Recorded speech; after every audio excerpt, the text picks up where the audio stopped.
ሰላም ጥዕና ብልና ዝኸበርኩም ተኻተልቲ መደባት ሪቮስ ዩቲዩብ ቻነል ከመይ ፀንሑ ንሎሚ ብዛዕባ ህልው ኩነታት ሃገርናን ኣብ ዞባ ቀርኒ ኣፍሪካ ዝረኣዩ ዘለው ሓደሽቲ ምዕባለታትን ዝደስ ሓፂር መደብ ሒዝና ነባኹም ቀሪብናሉና ከም ወትሩ ክሳብ ፍጻመ መደብና ምሳና ክትፀንሑን ክትከታተሉናን ብኽብሪ ንዕድም።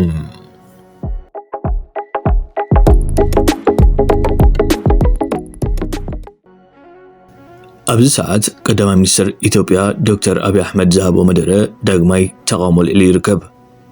ኣብ ዝሓለፈ መዓልታት አብይ አሕመድ ብዛዕባ ቁጠባን ህልው ኩነታት ሃገሩን ኣብ ዝሃቦ መደረ ንመንገዲ ኣየር ኢትዮጵያ ናብታ ሃገር ዘሎ ጥሜት ከምኡውን ሓድሕዳዊ ግጭት ህዝብታት ዝምልከት ሰፊሕ መብርሂ እዩ ነይሩ።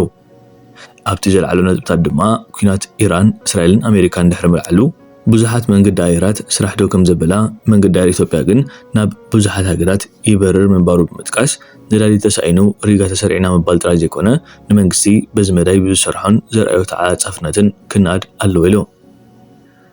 ካልእ ድማ ኣብዚ ሕጂ ሰዓት ደረጃ ጥሜት ኣብታ ሃገር ካብ 27 ሚልዮን ህዝቢ ናብ 3 ሚልዮን ህዝቢ ምውራዱ ህዝቢ ክዛረበሉ ይሰምዕነ ኣነ ድቃስ ይብለይ ሓድር ንስኻትኩም ግን ንዝተሰርሐ ነገራት ክትቃወሙን ከተናሽውን ትውዕሉ ብምባል ወቕሱ ኣቕሪቡሎ። ድኽነት ካብ ምድሪ ኢትዮጵያ ነጥፎልና ዝበለ አብይ አሕመድ ህዝቢ ካብቲ ዝሓለፈ ስርዓታት ብዝሓሸ ንመዓልቲ 3 ግዜ ይምገብ ከም ዘሎ ጠቂሱ። ብዙሓት ኢትዮጵያውያን ነዚ ክቃወሞ ገይሩ ዘሎ ድማ ጥሜት ኣጥፊካ ኩናት እንተፈጠርካሞ እንታይ ጥቕሙ? ችግን ወይ ፈልሲ ክትተክል ሰብ ካብ መንበሪ ቤቱ እንዳልዓልካ ሂደት ጉጅለታት ንምርካብ ድሮን ኣብ ልዕሊ ህዝቢ እንዳደርበኻሞ ከመይ ውፅኢታዊ ክኾን ዝብል እዩ። ብፍላይ ብዛዕባ ጥሜት ዝሃቦ መግለፂ ግን ካብ 3 ሚልዮን ናብ 27 ሚልዮን ክብ ኢሉ ክብል ብጌጋዩ ተዛሪቡ ምባል ናይ ምድዓስ ምኽንያት ኣቕሪቦም ኣለው። ካልኦት ድማ ካብ 27 ሚልዮን ናብ 3 ሚልዮን ተወሪዱ ደኣ እቶም 24 ሚልዮን ብጥሜት ሞይቶም ወይ ተቐቲሎም ኣለዉ ማለት እዩ ብምባል መንግስቲ ኢትዮጵያ ሰርሑ ዘሎ ንውሕዳት ዘርብሕ ምዃኑ ይማግቱ። ብሓፈሻ አብይ አሕመድ ማለት መራሒ መንግስቲ ኢትዮጵያን መራሕቲ ተቃምቲ ጉጅለታት ከም በዓል ጀዋር መሐመድን ብመጠን ኣብ ህዝቢ ኢትዮጵያ ዘለዎም ደገፍ ክመጣጠኑ ዝኽእሉ ይኮነን። ነዚ መርኣያ ድማ ናይ አብይ አሕመድ ኣብ ማሕበራዊ ሚድያ ዘለዎ ተኸታልን እቶም ተቃምቱን ምምልካት ኣኸል እዩ። አብይ አሕመድ ቅድሚ ዓመት ዝኽፈቶ ናይ ቲክቶክ ሕሳብ ክሳብ ሎሚ ለይቲ 487,000 ጥራይ ሰዓት ኣለዎ። ትማሊ ተማሰለ ኣካውንት ዝኸፈተ ጀዋር መሐመድ ግን ኣብ ውሽጢ 180 ደቂቕ ማለት ኣብ ውሽጢ 3 ሰዓት 1 ሚልዮን ተኸታሊ ክረክብ ምኻሉ ህዝቢ ኢትዮጵያ ነየናዮም ይሰምዕን ይኽተልን ከም ዘሎ ብሩህ ገይርዎ ኣሎ። አብይ አሕመድ ኣብ ናይ ግሊ ሚድያ ይኹን ኣብ ናይ መንግስቲ ሚድያ ቀሪቡ ዝህቦ መደረ ብኣማይት ኣሽሓት ዝተረኣየሉ ብዙሕ ኣይኮነን።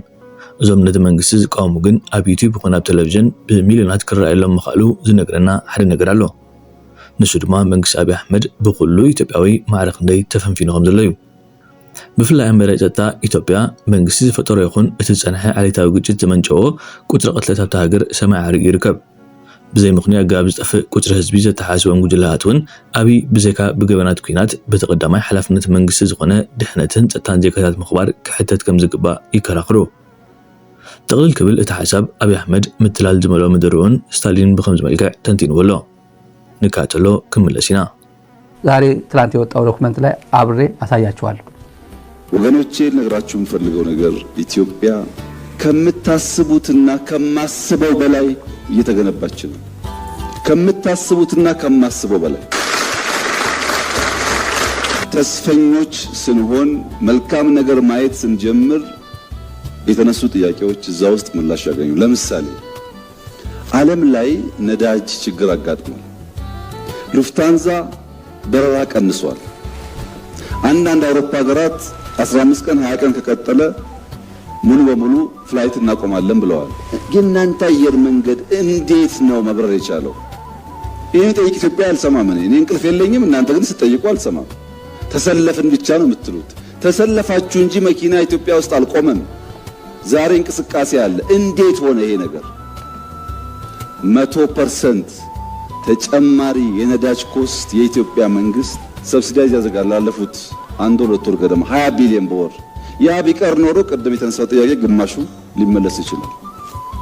27 ሚሊዮን ተረጂ የነበረበት ሀገር 3 ሚሊዮን ገባ ሲባል እንደው እንደ ተራ ዜና ነው እንደሚሰማው። እንደዛ ነው። ለነገሩ ዜሮም ገባ ብንል እንዴት ዜሮ ይገባል እንደምንባል እናውቀዋለን። ራሱን ገረመው ያው እንዲህ ያለው ራሱ አቤት ቀዳዳ የኔ ቀዳዳ እኮ እዚህ ላይ ተመልካቾች አንድ እንትን ላምጣላችሁ እዚህ ጋር ሚገርም ፕሮፓጋንዳ የቲቪ ፕሮፓጋንዳ ላሳያችሁ ፕሮፓጋንዳ እንዴት እንደሚሰሩ ድሮ ኤዲቲንግ እኔ ኮሚኒኬሽን ምናምን ስለተማርኩኝ ኤዲቲንግ አውቃለሁ የኤዲቲንግ ሾው ተወሳሰድ ኤዲቲንግ ተምሬያለሁ ማለት ፖስት ግራጁዌት ላይ ተምሬያለሁ ማስተርስ ፕሮግራም ተምሬያለሁ ጆርናሊዝም የፕሮዳክሽን ማለት ነው የሚገርም ፕሮዳክሽን አሳያቸው የኢቲቪ አብይ አህመድ ሆን ብሎ ያስመታ የሚገርማችሁ እንደዚህ ሆነናል ብሎ የሚጨበጨብ ድምጽ ሰማላችሁ ድምጽ አለ በጣም ትኩረት ሰጣችሁ እንድትሰጡ ይፈልጋሉ እዚህ ላይ ጭብጨባ አለ የሚወስደው ምስል ደግሞ የህዝቡ ምስል ደግሞ ዝም ያለ ሰው ነው እንደዚህ አዳራሽን በሙሉ የአንድ ሰው ጭብጨባ መሃል ላይ አይታይም ድምጽ ይሰማል ህዝብ የሚወሰደው ሾት ግን ዝም ያለ ህዝብ ነው ምንድነው ቅንብር አቀናብር በእውነት ምሰሙታል የምታዩት ዝም ብሎ ጨዋታቸው ምን ያህል በኢትዮጵያ ህዝብ እንደሚጫወተው ወገኖቼ ልነግራችሁ የምፈልገው ነገር ኢትዮጵያ ከምታስቡትና ከማስበው በላይ እየተገነባች ነው ከምታስቡትና ከማስበው በላይ ተመልከቱ ይኸው ህዝብ እዚህ ምን አለ የለም እዚህ ላይ ግን ጭብጨባ አለ ከኋላ ቀውጢ ነው ጭብጨባው ሰዎቹ የለም የሚያጨበጭብ ሰው የለም እና ከማስበው በላይ ተስፈኞች የት ነው ያለው የት ሆኖ ነው የሚያጨበጭበው አዳራሽ ውስጥ ያለው እጁን አጣጥፎ እንደዚህ ብሎ ጭብጨባ ከጀርባ አለ ኢቲቪ እንደዚህ አይነት ያቀናበረ የኢትዮጵያ ህዝብን ይጫወትበታል እንደኛ አይነት ሚዲያ ሰው ምናምን ብለን እንይዘዋለን የኢትዮጵያ ህዝብ ግን አብቹዬ ቹቻ አባመላ ተጨበጨበለት ነው የሚለው ከኋላ ካለ ኣብ ሰዓት ኣብ ማሕበራዊ ሚድያ ዓብላሊ ካብ ዝኾኑ ጉዳያት ኣብ ቅድሚት ተሰሪዑ ዝርከብ ንርክባት ኣሜሪካን ኤርትራን ዝምልከት እዩ እዚ ምሕዳስ ርክባት ክልቲኡ ሃገራት ቅሳነት ዝኽእሎም መራሕቲ መንግስቲ ኢትዮጵያ ኣብ ዝተፈላለየ እዋን በበይኑ መግለፂ ከውፅኡ ተራእዮም ኣለዉ ኣሜሪካ ምስ ኤርትራ ዝምድና ምስ ተመሓይሽ ኤርትራ በሊፃ ክትርከብ ስለትኽእል ልዑል ስጋት ኣለዎም ኤርትራ ምስ ብዙሓት ሃገራት ብፍላይ ድማ ምስ ኣሜሪካ ዝተበትከ ርክብ ዘለዋ ብምዃና ንሰበ ስልጣናት መንግስቲ ኢትዮጵያ ንዓመታት ዓቢ መኽሰብ ኮይኑ ይጸኒሑ ኣብ ሰዓት ግን ነገራት ክገላበጥ በመጀመሩ ካብ ጾታ ወጻኢ ክኾኑ ከም ዝኽእሉ ስለ ዝገመቱ እውን ተካሎም ክሪኡ ተገዲዶም ኣለዉ ወደብ ዓሰብ ኣፍ ደገ ባሕሪ ክበሃል ዝጸንሐ ጉዳያት ኣሜሪካ ምስ ኤርትራ ርክባት እንተጀሚራ ጠቕሊሉ ክርሳዕ ስለ ዝኾነ ኢትዮጵያውን ንዘለኣለም ባሕሪ ናይ ምርካብ ሕልማ ክስረዝ ስለ ዝኾነ ድቃስ ከልይዎም ዝርከብ ጉዳይ እዩ ባሕሪ ጥራይ ዘይኮነ ሃገራውነት ኤርትራ ኣብ ምልክት ሕቶ ከኣቱ ክንሰርሕ ኢና ክሳብ ሕቡራት ሃገራት ዝለኣኽናይ ደብዳቤ ኣፍልጦ ክንስርዞ ኢና ኤርትራ ክንሕውሳ ኢና ክበሃል ጸኒሑ ሃንደበት ኣሜሪካ በዚ መፅያ ዘይበሃል ምስ ኤርትራ ናይ ሃገር ምስ ሃገር ርክባት ክትገብር ኣምባሳደር ክትሸይም ራያ መንግስቲ ኣብይ ኣሕመድ ዝሕዞን ዝጭብጦን ጠፊዎ ይርከብ እቲ ኣሜሪካ ናብ ኤርትራ ሒዛቶ መፅያ ዘላ ብስራት ሓድሽ ኣምባሳደር ብምሻም ነቲ ዝጸንሐ ርክባት ዳግማይ ንምሕዳስ ብዘኽእል መገዲ ምስራሕ እዩ እቲ በዎል ስትሪት ጆርናል ክውረድ ዝቐነየ ጉዳይ ዝኣመነሉ መንግስቲ ኣሜሪካ ሓድሽ ኣምባሳደር ናብ ኤርትራ ሸይሙ ከም ዘሎ ተፈሊጡ ኣሎ እዚ ብጥንቃቐ ክተሓዝን ክበላሸወሉ ብዘይክእል መገዲ ክቕፅል ዘለዎ ዝምድና ክልቲኡ ሃገራት ኣብ ቀርኒ ኣፍሪካ ጥራይ ዘይኮነ ኣብ ማእከላይ ምብራቕ እውን ገዚፍ ጥልዋ ክህልዎ እዩ በዚ ኮይኑ በቲ ግን ነቲ ኣብዚ ከባቢ ዕግርግር ብምፍጣር ሰላም ህዝብታት ክጠፍእ ገይሩ ዘሎ መንግስቲ ኢትዮጵያ ስርዓት ክትሕዝ ስለ ዝኽእል ብቕልጡፍ ወግዓውነት ለቢሱ እቲ ርክባት ዕላዊ ክኸውን ብዙሓት ይጠልቡ እዚ ድማ እገዳ ኤርትራ ከልዕልን ብዙሕ ማሕበረ ቁጠባዊ ርክባት ከዕንበብን ከም ዝኽእል ካብ ሕጂ ተገሚቱሎ በዚ መዳይ ድማ ኤርትራ ካብቲ ተታሒዛቶ ዝጸንሐት መጻወዳ ወፅያ ኣብ ቁጠባ ኣብ ዲፕሎማሲ ኣብ ውትድርና ኣብ ትሕቲ ቅርፅን ህንፀት ኣባይትን ማሕበራዊ መሰረትያን ካልእን በርቃዊ ዝኾነ ዕቤት ከተርኢ ተፅቢት ይግበር እቲ ሕቶ ግን መንግስቲ ኣሜሪካ ምስ ኤርትራ ጀሚርዎ ዘሎ ርክባት ግዝያዊ ዶ ወይስ ነባሪ ምስ ኢራን ዝተፈጥረ ግጭት ዝወለዶ ጥራይ ድዩ ወይስ ክሕሰበሉ ዝጸንሐ እዩ ትብሉ ስፍሕ ዝበለ ርእይቶኹም ክንጽበ ኢና ተጥዕሙ ሰሰነ ንኹልና ቀይ ባህርን ኢትዮጵያ ለማጣት 30 ዓመት ከዚያ በላይ የወሰደ ትግል ነበር ታውቃላችሁ በ30 ዓመት ትግል ውስጥ በብዙዎች ርብርብ ነው ኢትዮጵያ ያጣችው ሌላ 30 ዓመት ያስፈልጋታል ብዬ ግን አላስብም በተረጋጋ መንገድ በሰከነ መንገድ በውይይት መሄድ በጣም አስፈላጊ የፈለገ ብንወያይ ግን ለማጣት የፈጀብን 30 ዓመት ለማግኘት ይፈጅብናል ብዬ ግን አላስብም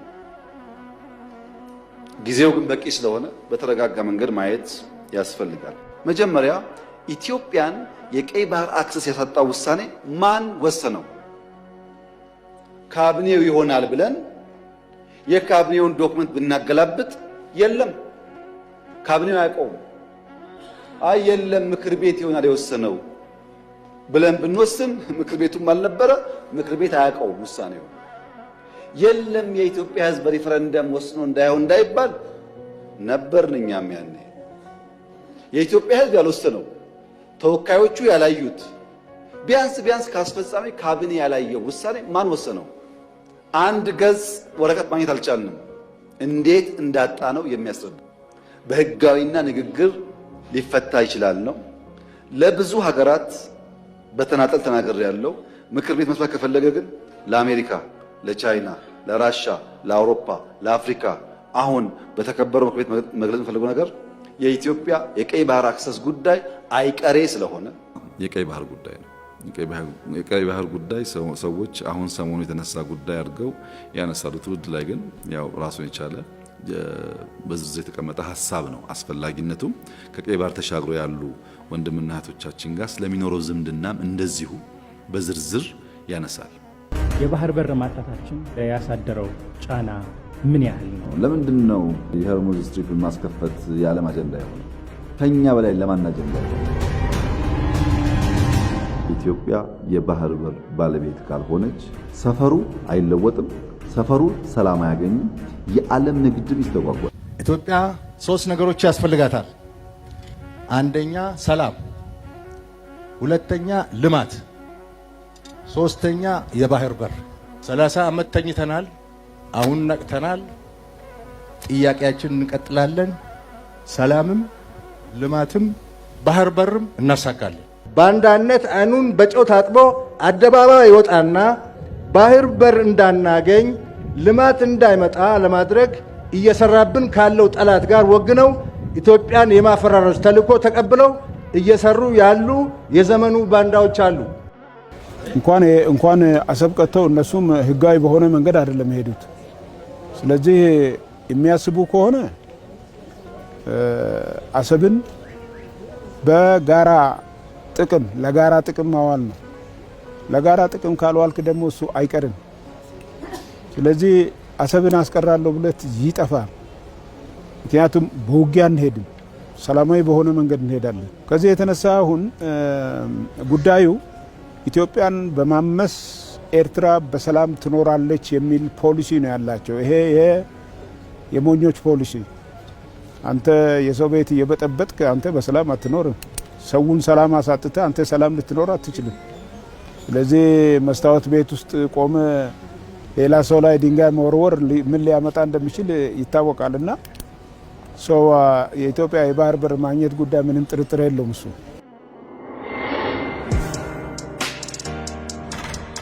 አሰብ የኤርትራ አካል አልነበረም። አሰብ የወሎ አካል ነው በነበረው የክፍለ ሀገር ክፍፍል ማለት ነው። እንዴት ሆኖ ነው ነገሩ በሙሉ የተገለባበጠው? ለራሴ የማይገባኝ። ይሄ የሆነበት ዋና ምክንያት ሁሉም አጀንዳውን ተጠቅሞ እቺን ሀገር ለድህነትና ለእርስ በርስ ሁከት ዳርጓት እንዲቀጥል ስለሚፈልግ ብቻ ነው። እየፈለጉ ህዳሴ ተመርቋል። ምንም አማራጭ የለው። እየፈለጉ መንግስታችን የማዳበሪያ ፋብሪካ እየገነባ ነው። እየፈለጉ መንግስታችን ጋዝ እያወጣ ነው። እየፈለጉ ሌሎች የማዕድን ስራዎች እየተሰሩ ናቸው። እየፈለጉ ከተሞቻችን፣ ገጠሮቻችን መበልጸግ ጀምረዋል። እየፈለጉ ሌሎች የቱሪስት ማዕከላት እየተገነቡ ነው። የሚቆም ምንም ነገር የለም። ስለዚህ ይፈልጋሉ፣ ግን አይቆምም። አይቆምም ብቻ ሳይሆን እነሱ ይጠፋሉ ብዬ ነው የማምነው።